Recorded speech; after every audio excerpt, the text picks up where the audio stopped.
संभल हिंसा के बाद से देश में हिंदू मुस्लिम और मंदिर मस्जिद विवाद काफी बढ़ गया है और इसको लेकर के अब तमाम लोगों की प्रतिक्रिया भी सामने आ रही है।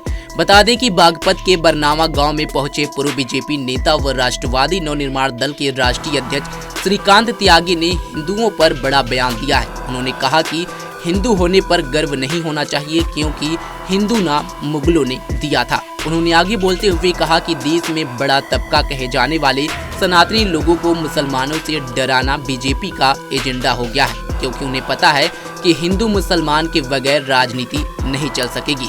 श्रीकांत त्यागी ने आगे कहा कि बीजेपी देश में सांप्रदायिक माहौल बनाना चाहती है। बीजेपी छोटी से तबके मुसलमानों से सनातनियों को डरा रही है और बीजेपी की राजनीति अंतिम चरण पर अब पहुंच चुकी है, क्योंकि जब कोई बच्चा पैदा होता है तो उसके भविष्य की बात करते हैं और कोई बड़ा बुजुर्ग की बात होती है तो वह अपने अतीत की बातें करता है। तो कहीं न कहीं बीजेपी की राजनीति अब अंतिम चरण पर पहुंच गई है, अतीत की बातों को उधार रही है। त्यागी ने आगे कहा कि इसे लोग समझने का प्रयास कर रहे हैं और इसका जवाब जनता 2027 में बीजेपी को जरूर देगी। श्रीकांत त्यागी बागपत के बरनावा में एक निजी कार्यक्रम में पहुंचे थे, जहां उन्होंने ये सारी बातें कही।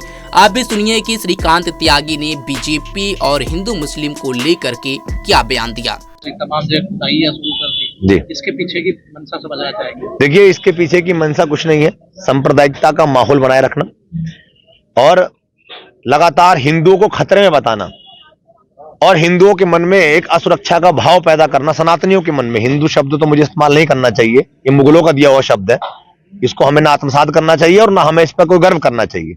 सनातनियों को एक छोटे से तबके से, मुस्लिम समाज से, जो देश में सिर्फ 30% है, उसे डराने का प्रयास करना और ये भयभीत करना, मुगलों का नाम लेकर, चंगेजों का नाम लेकर, औरंगजेब का नाम लेकर, अब्दाली का नाम लेकर। ऐसा होता है कि जब मृत्यु शैया पर कोई व्यक्ति होता है तो वो अपने अतीत की बातें करेगा और जब बच्चे का जन्म होता है तो भविष्य की बातें करेगा। तो कहीं ना कहीं भाजपा की राजनीति अंतिम चरण पर है, तो इसलिए वो अतीत में जाने का प्रयास कर रही है, अतीत की बातों को खुद उधेड़ रही है, भविष्य के निर्माण में कोई काम नहीं कर रही है। ये सिर्फ सांप्रदायिकता का माहौल बनाए रखना, सामाजिक व्यवस्था बनाए रखना और एक बड़े तबके में, जिसको सनातनियों को, जिसको ये हिंदू संबोधित करते हैं, उस तबके के मन में भय पैदा करना और ये बनाए रखना कि भाजपा है तो पूरा सनातनी सुरक्षित है, ऐसा माहौल बनाने का प्रयास किया जा रहा है और इसका आम जनजीवन में बड़ा दुष्प्रभाव पड़ रहा है। उसको आदमी, उसको व्यक्ति, एक मानव रूपी ये आम जनमानस भी समझने का काम कर रहे हैं और इसका जवाब 27 में लोग देंगे।